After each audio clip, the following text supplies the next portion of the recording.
তারা পুলিশকে উপর থেকে জোর করে ফোন দেওয়ায় পুলিশকে দিয়ে হামলা করায় এবং আমরা পুলিশের সাথে কথা বলেছি, তারা এই হামলা করতে চায়নি, তাদেরকে জোর করে হামলা করানো হয়েছে। আসসালামু আলাইকুম।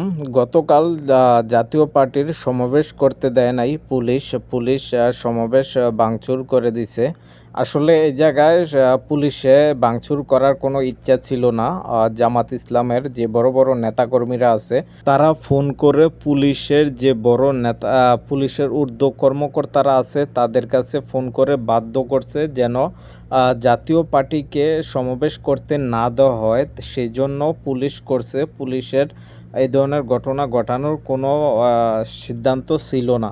তা আসলে বাংলাদেশ পুলিশ এখন যদি জামাত ইসলাম বা অন্য অন্য রাজনৈতিক দলের কথায় কাজ করে তাহলে তো আওয়ামী লীগের অবস্থাও তো এই শেখ হাসিনার কথায় এই ধরনের কাজ করতো, তাহলে বর্তমানে আর গিয়া শেখ হাসিনার আমলের তো কোনোই পার্থক্য নাই। কারণ যদি আগে যা করছে এখনও যদি এই ধরনের কাজে করে তাহলে তো আগের দিনের মধ্যে আর এখনকার দিনের মধ্যে কোনোই পার্থক্য নাই।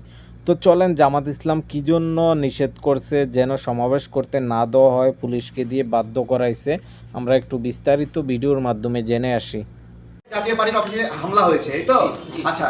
গতকালকে জামাতে ইসলাম তো কোনো সময় আওয়ামী লীগ জাতীয় পার্টিকে চ্যালেঞ্জ করার সাহস পায় না। তো সেই জায়গা থেকে গতকাল পরীক্ষামূলকভাবে তারা কতটুকু পারে এই দেখানোর জন্য জাতীয় পার্টি অফিসের সামনে গেছিল। তো গিয়ে যখন দেখছে তাদের সক্ষমতার মধ্যে নাই জাতীয় পার্টিকে তারা বিট করতে পারবে, তখন তারা পুলিশকে উপর থেকে জোর করে ফোন দেওয়ায় পুলিশকে দিয়ে হামলা করায় এবং আমরা পুলিশের সাথে কথা বলেছি, তারা এই হামলা করতে চায়নি, তাদেরকে জোর করে হামলা করানো হয়েছে। আমরা পুলিশ বাহিনীকে বলবো যে ইতিপূর্বে পুলিশ রাজনৈতিকভাবে ব্যবহৃত হওয়ার পরে কতটুকু ক্ষতিগ্রস্ত হয়েছে আপনারা জানেন। আপনাদেরকে দেখে সবাই ভয় পাইতো, এখন খোল্লা মনে করে। ঠিক আছে, এখন আপনারা কি খোল্লা থেকে খোল্লা স্কোয়ার হওয়ার সাথ যাচ্ছে যে রাজনৈতিকভাবে ব্যবহৃত হবেন আপনারা?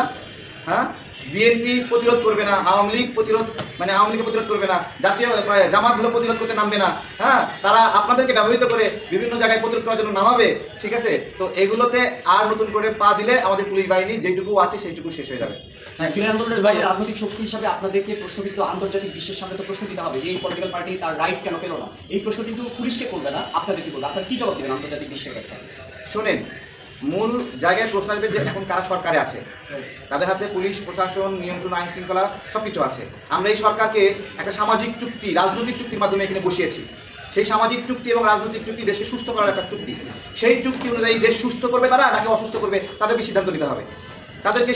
তারা মবকে সাপোর্ট করবে কিনা। তারা যদি এই সিদ্ধান্ত নেয় তারা মবকে সাপোর্ট করবে, তাহলে আমরা বলছি যে আপনাদের অবস্থাও ওই শেখ হাসিনা তো একটা হেলিকপ্টারে গেছে, কিন্তু আপনারা তো একজন না, আপনারা হলো 23-25 জন তো এক হেলিকপ্টারে হবে না। তখন হেলিকপ্টার কয়টা লাগবে হিসাব করেন আপনারা। এই বাংলাদেশ শুধুমাত্র একটা নির্বাচনের মাধ্যমে সুস্থ হতে পারে এবং সেই নির্বাচন নিয়ে নানা রকম ষড়যন্ত্র হচ্ছে, আপনারা দেখছেন। অনেক রকমের প্যাচ লাগাচ্ছে। একটা বলছে গণভোট, তাই তো গণভোট বলছে, কিন্তু এই গণভোটের পিছনে আরেকটা শয়তানি আছে। এই গণভোটের পরে আবার বলবে নতুন করে পিয়ার না। ঠিক আছে, জামাতে ইসলাম ঐতিহাসিকভাবে দূষিত রক্তের একটা দল, যাদের রক্তের গ্রুপ ঠিক নাই এবং এদের রক্তের গ্রুপ খারাপ বলে এরা কোনো রাজা হতে পারবে না। খারাপ রক্তের কেউ রাজা হতে পারে না। সারাদিন খালি বিরোধিতা করবে, সারা জীবন দেশের বিপক্ষে অবস্থান নেবে, জনগণের বিপক্ষে অবস্থান নেবে এবং তাদের এই একটা পলিসি হবে।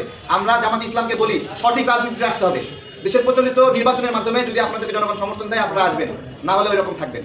এবং আপনারা দেশের বিরুদ্ধে যে ষড়যন্ত্রগুলো করছেন, এই যে একটা করে একটা ইস্যু সৃষ্টি করছেন, তো এগুলো দেশের জনগণের কাছে আর জনপ্রিয় হবে না। গত 1 মাস আগেও ফেসবুকে আপনাদেরকে সবাই বাহবা দিত।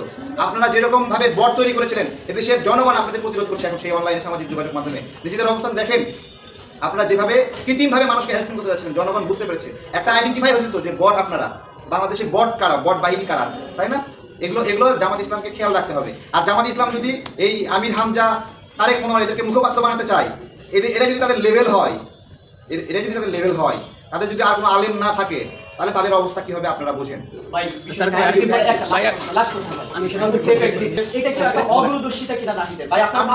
আচ্ছা, সেফ এক্সিট, তাই তো?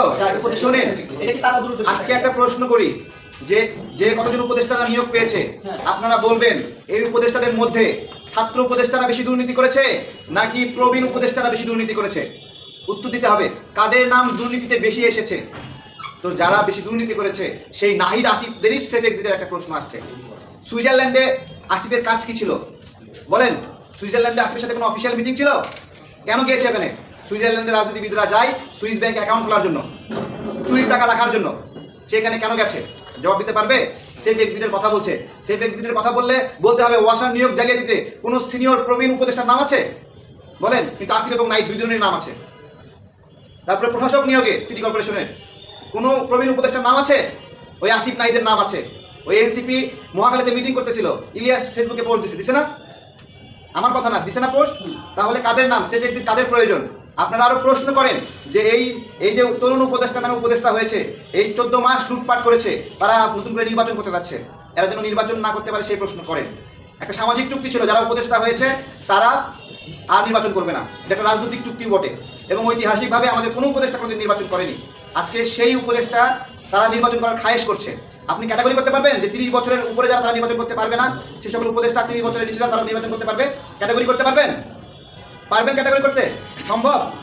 আপনি যেভাবে আসিফকে নির্বাচন করতে দেবেন, যদি সাখাওয়াত সাহেব বলে আমিও নির্বাচন করতে চাই, করতে দিবেন? দিবেন নাকি আপনারা নির্বাচন করতে? তাহলে একজনকে দিবেন, একজনকে দিবেন না কিভাবে? এটা এমন একটা অবস্থান রয়েছে, এই সরকার না মানতেছে সংবিধান, না মানছে সামাজিক নীতি, না মানছে রাজনৈতিক চুক্তি, এই একটা সামগ্রিক অবস্থায় রয়েছে। এর মধ্যে শুরু হয়েছে পিনাকির হলো ভিডিও বার্তা, সেনাবাহিনীর বিরুদ্ধে যুদ্ধ করেন আপনারা, এখন নাগরিকরা যুদ্ধ করতে নামেনি, কিছু কুকুর যুদ্ধ করতে নামছে, সারা রাত ঘেউ ঘেউ করছে। তো এটাই হলো বাস্তবতা।